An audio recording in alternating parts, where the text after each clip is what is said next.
ഇറാനിലെ crude oil US നിയന്ത്രണത്തിൽ കൊണ്ടുവരികയാണ് തന്റെ ലക്ഷ്യമെന്ന് പ്രസിഡന്റ് ഡൊണാൾഡ് ട്രംപ്. ഇതിനായി ഇറാനിലെ ഖാർഗ് ദ്വീപ് പിടിച്ചടക്കുന്നതുൾപ്പെടെ പരിഗണിക്കുന്നുണ്ടെന്നും അദ്ദേഹം പറഞ്ഞു. ഫിനാൻഷ്യൽ ടൈംസ് പത്രത്തിന് നൽകിയ അഭിമുഖത്തിലായിരുന്നു ട്രംപിന്റെ പ്രതികരണം.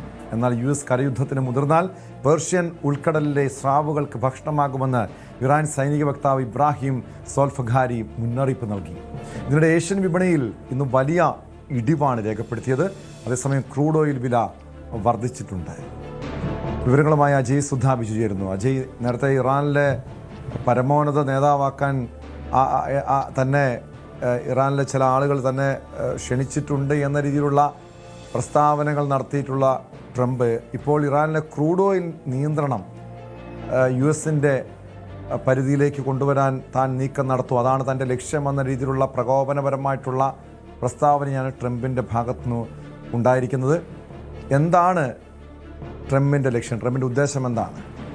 ടോം, ഈ ഒരു യുദ്ധം നിലവിൽ ഇറാനിലേക്ക് US-ഉം ഇസ്രായേലും നടത്തുന്ന സംയുക്ത ആക്രമണം അത് എന്ത് ലക്ഷ്യത്തിലേക്ക് എത്താനാണ് എന്നതിനെ സംബന്ധിച്ച് പല നിഗമനങ്ങളും ഇതിനോടകം തന്നെ വന്നിരുന്നു. അപ്പോൾ അതിൽ പലരും എടുത്തുകാട്ടിയിരുന്ന ഒരു പ്രധാനപ്പെട്ട കാര്യമാണ് ഇറാനുള്ളിലെ ക്രൂഡ് ഓയിൽ അത് US-ന്റെ നിയന്ത്രണത്തിൽ കൊണ്ടുവരാനാണ് US ഈ യുദ്ധത്തിലേക്ക് എടുത്തു ചാടിയിരിക്കുന്നത്. എന്നാൽ ഇസ്രായേലിൻ്റെ ലക്ഷ്യം ഈ മേഖലയിൽ അവരുടെ സുരക്ഷ ഉറപ്പാക്കുകയാണ് എന്നതാണ് പലരും ഒരു നിഗമനമായി എടുത്തു വെച്ചിരുന്നത്. ഇപ്പോൾ അത്തരം വിദഗ്ധരുടെ നിഗമനങ്ങളെല്ലാം ശരിവെക്കുന്ന രീതിയിലാണ് ട്രംപിന്റെ പ്രസ്താവന പുറത്തു വന്നിരിക്കുന്നത്. ട്രംപ് നിലവിൽ ഒരു മാധ്യമത്തിന് നൽകിയിട്ടുള്ള അഭിമുഖത്തിലാണ് തൻ്റെ ഈ ഉദ്ദേശം വ്യക്തമാക്കിയിരിക്കുന്നത്. അദ്ദേഹം പറഞ്ഞത് ഇറാനുള്ളിലെ ഖാർഗ് ദ്വീപ് പിടിച്ചടക്കിക്കൊണ്ട് അവരുടെ എണ്ണ നിയന്ത്രണം അത് US-ന്റെ അധീനതയിൽ കൊണ്ടുവരണം എന്നാണ് ട്രംപ് പറഞ്ഞിരിക്കുന്നത്. അതായത് ഈ ഖാർഗ് ദ്വീപ് എന്ന് പറയുന്നത് ഇവിടെയാണ് ഇറാന്റെ ഏറ്റവും പ്രധാനപ്പെട്ട ഒരു ഓയിൽ എക്സ്പോർട്ടിംഗ് ഹബ്ബ് സ്ഥിതി ചെയ്യുന്നത്. അപ്പോൾ ഇതുവഴി ഈ ഒരു ദ്വീപ് പിടിച്ചടക്കുന്നതിലൂടെ US-ന് ഇറാന്റെ ഒരു എണ്ണയുടെ പൂർണ്ണ നിയന്ത്രണം US-ന്റെ ഒരു അധീനതയിൽ കൊണ്ടുവരാൻ സാധിക്കും. അപ്പോൾ ഇതുവഴി US-ന് പല നേട്ടങ്ങളുണ്ട് എന്നാണ് വിദഗ്ധർ വിലയിരുത്തുന്നത്. അതിലേറ്റവും പ്രധാനപ്പെട്ട കാര്യം US-ന് വെനസ്വേലയ്ക്ക് സമാനമായി ഇറാന്റെ ക്രൂഡ് ഓയിൽ നിയന്ത്രിച്ചുകൊണ്ട് വലിയൊരു സാമ്പത്തിക ലാഭം കൊയ്യുക. മറ്റൊന്ന്, ഇപ്പോൾ നിലവിൽ ഈ ഒരു എണ്ണ വിൽപ്പനയിലൂടെ ഏറ്റവും കൂടുതൽ ലാഭം ലഭിക്കുന്നത് IRGCക്കും അതുപോലെ ഇറാനുള്ളിലെ മറ്റ് സായുധ സംഘങ്ങൾക്കുമാണ്. അപ്പോൾ ഈ ഒരു പണത്തിൻ്റെ ഒഴുക്ക് തടസ്സപ്പെടുത്തിക്കൊണ്ട് ഇറാന്റെ സേനയെ മൊത്തത്തിൽ ഒന്ന് തകർക്കുക, അവരിലേക്ക് ഒഴുകുന്ന പണത്തിൻ്റെ ഒഴുക്ക് അത് നിയന്ത്രിച്ചുകൊണ്ട് അവരുടെ പ്രതിരോധ മേഖലയെ ദുർബലപ്പെടുത്തുക, ഇത് ട്രംപിൻ്റെ ഒരു പ്രധാനപ്പെട്ട ലക്ഷ്യമാണ്. മാത്രമല്ല, ഇറാനിലേക്ക് ഒരു കരയുദ്ധം ആരംഭിക്കുകയാണെങ്കിൽ അത് US-ന് വലിയൊരു തിരിച്ചടിയാകും എന്നാണ് പല വിദഗ്ധരും ചൂണ്ടിക്കാട്ടിയിരുന്നത്. എന്നാൽ ഖാർഗ് ദ്വീപ് പിടിച്ചടക്കിക്കൊണ്ട് ഇതുവഴി ഒരു ആക്രമണം നടത്തുകയാണെങ്കിൽ US-ന്റെ നീക്കങ്ങൾ അത് കുറച്ചുകൂടി എളുപ്പമാകാൻ സാധ്യതയുണ്ട്.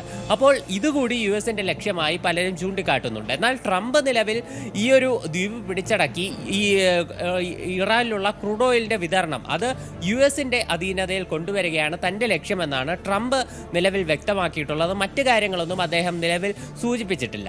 അതുപോലെ തന്നെ അദ്ദേഹം നിലവിൽ അവകാശപ്പെടുന്ന ഏറ്റവും പ്രധാനപ്പെട്ട മറ്റൊരു കാര്യം, ഇറാനുള്ളിൽ നിലവിൽ തങ്ങൾ ഒരു ഭരണമാറ്റം കൊണ്ടുവന്നു കഴിഞ്ഞു. ഇറാനിൽ ഒരു ഭരണമാറ്റം കൊണ്ടുവരുത്തുന്നതിൽ US പൂർണ്ണമായിട്ടും വിജയിച്ചു. ഇപ്പോൾ അവിടെ ആദ്യമുണ്ടായിരുന്ന ഭരണകൂടത്തിലെ നേതാക്കളെ തങ്ങൾ പൂർണ്ണമായിട്ടും നശിപ്പിച്ചു. രണ്ടാം ഘട്ടത്തിൽ മറ്റൊരു നേതാക്കൾ അവിടെ അധികാരത്തിൽ കയറി. അപ്പോൾ അവരിൽ ഭൂരിഭാഗം പേരെയും തങ്ങൾക്ക് നശിപ്പിക്കാൻ സാധിച്ചു. ഇപ്പോൾ മൂന്നാം റൗണ്ട് കുറച്ച് നേതാക്കളാണ് അവിടെ ഭരണം നിയന്ത്രിക്കുന്നത്. അപ്പോൾ അവരുമായിട്ടാണ് തങ്ങൾ ആശയവിനിമയം നടത്തുന്നത് എന്നാണ് ട്രംപ് സൂചിപ്പിച്ചിരിക്കുന്നത്. അതേസമയം പാകിസ്ഥാന്റെ മധ്യസ്ഥതയിൽ നടക്കുന്ന ചർച്ചകൾ ഏറെക്കുറെ വിജയകരമാണ്. തങ്ങൾ ഡയറക്റ്റായിട്ടും ഇൻഡയറക്റ്റായിട്ടും ഇറാനുമായി ചർച്ചകൾ നടത്തുന്നുവെന്നും ട്രംപ് നിലവിൽ സ്ഥിരീകരിച്ചിട്ടുണ്ട്. എന്നാൽ ട്രംപിന്റെ ഈ പ്രകോപനങ്ങൾക്ക് മറുപടിയായും അതേപോലെ തന്നെ US കരയുദ്ധം ആരംഭിക്കുകയാണെങ്കിൽ അവർക്ക് ശക്തമായിട്ടുള്ള തിരിച്ചടി നൽകുമെന്നും ഇറാന്റെ സേന നിലവിൽ വ്യക്തമാക്കിയിട്ടുണ്ട്.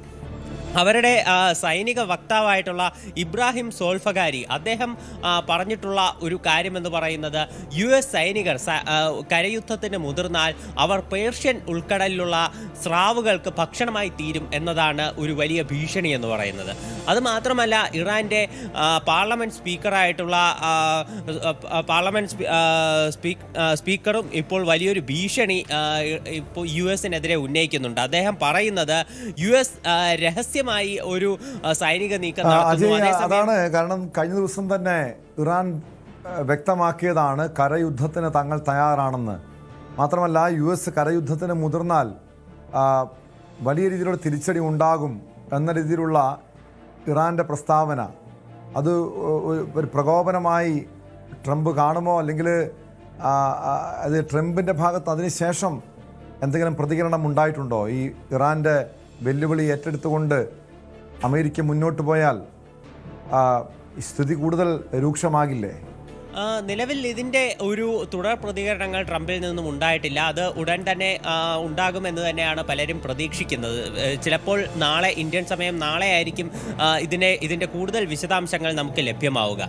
അതേസമയം ഈ വാഷിംഗ്ടൺ പോസ്റ്റിൻ്റെ ഭാഗത്ത് നിന്ന് കൂടുതൽ റിപ്പോർട്ടുകൾ ഈ സൈനിക നീക്കത്തെ സംബന്ധിച്ച് പുറത്തു വരുന്നുണ്ട്. അവർ തന്നെയാണ് US ഇറാനിൽ ഒരു കരയുദ്ധം നടത്താൻ നീക്കം നടത്തുന്നതായിട്ടുള്ള റിപ്പോർട്ടുകൾ ആദ്യം പുറത്തുവിട്ടത്.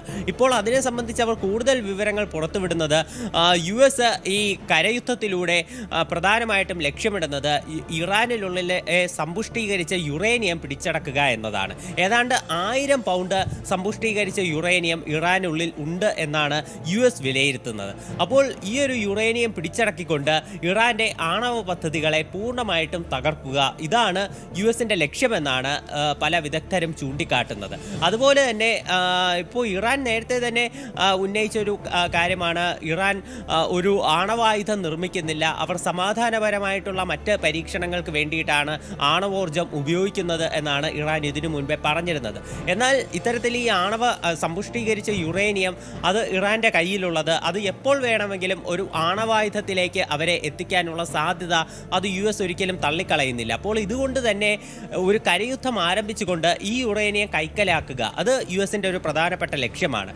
പ്രധാനമായിട്ടും ഈ തെക്കൻ മേഖല കേന്ദ്രീകരിച്ചാണ് അവരുടെ ആണവ പരീക്ഷണങ്ങൾ, അതുപോലെ തന്നെ മിസൈൽ പരീക്ഷണങ്ങളെല്ലാം നടക്കുന്നതായിട്ടുള്ള വിവരങ്ങളാണ് USന് ഇന്റലിജൻസ് മുഖേന ലഭിച്ചിട്ടുള്ളത്. അതുകൊണ്ട് പൂർണ്ണമായിട്ടും ഇറാനെ മൊത്തത്തിൽ പിടിച്ചടക്കിക്കൊണ്ടുള്ള ഒരു സൈനിക നീക്കമാകില്ല US നടത്താൻ ഉദ്ദേശിക്കുന്നതെന്നാണ് ഒരു അഭ്യൂഹം. അവർ പ്രധാനമായിട്ടും ഒരു ഗ്രൗണ്ട് ഇൻവേഷൻ ഒരു മിനിമലൈസ് ചെയ്ത് ഒരു എയർഫോഴ്സ് വഴിയുള്ള സപ്പോർട്ടുകൾ, അത്തരം കാര്യങ്ങളൊക്കെ കൂടി ഒരു സപ്പോർട്ട് കൂടി ഒന്നിപ്പിച്ചുകൊണ്ടുള്ള ഒരു നീക്കമായിരിക്കും US നടത്തുകയെന്നാണ് ഒരു പരക്കെയുള്ള ഒരു അഭ്യൂഹം എന്ന് പറയുന്നത്. നിലവിൽ ഒരു 3500 മറൈൻ ഉദ്യോഗസ്ഥരുമായിട്ട് USന്റെ ഇത് ഇങ്ങനെ മുന്നോട്ട് പോയാൽ എന്തായിരിക്കും സ്ഥിതി? മാത്രമല്ല, ഇപ്പോൾ ഏഷ്യൻ വിപണിയിൽ വലിയ ഇടിവ് രേഖപ്പെടുത്തിയ ദിവസം കൂടിയാണ്. ക്രൂഡ് ഓയിൽ വില വർദ്ധിച്ചുകൊണ്ടിരിക്കുന്നു. ഇതെങ്ങനെയാണ് ലോകരാജ്യങ്ങളടക്കം ഇപ്പോൾ ബാധിച്ചുകൊണ്ടിരിക്കുന്നത്?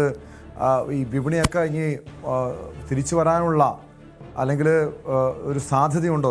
പ്രത്യേകിച്ചും ഈ ക്രൂഡ് ഓയിലിൻ്റെ വിലയൊക്കെ ഇങ്ങനെ കുതിച്ചുയർന്നാൽ എന്തായിരിക്കും സ്ഥിതി?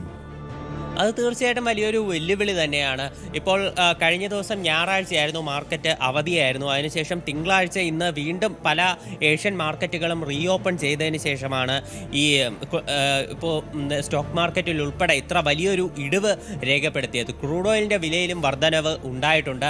$113 നിലവിൽ കടന്നിട്ടുണ്ട് എന്നാണ് മനസ്സിലാക്കാൻ സാധിക്കുന്നത്. പല വിപണികളിലും ശക്തമായിട്ടുള്ള വീഴ്ചയാണ് കാണാൻ സാധിച്ചിട്ടുള്ളത്. ജപ്പാൻ, അതുപോലെ ഇന്തോനേഷ്യ, അങ്ങനെ പല രാജ്യങ്ങളും അവരുടെ മൂല്യത്തിൽ വലിയൊരു ഇടിവ് രേഖപ്പെടുത്തി. അതേസമയം ഓസ്ട്രേലിയ ഉൾപ്പെടെയുള്ള രാജ്യങ്ങൾ ഈ ക്രൂഡ് ഓയിൽ വില നിയന്ത്രിക്കാൻ വേണ്ടി കൂടുതൽ നടപടിക്രമങ്ങളുമായി മുന്നോട്ട് വരുന്നതായിട്ടുള്ള റിപ്പോർട്ടുകളുമുണ്ട്.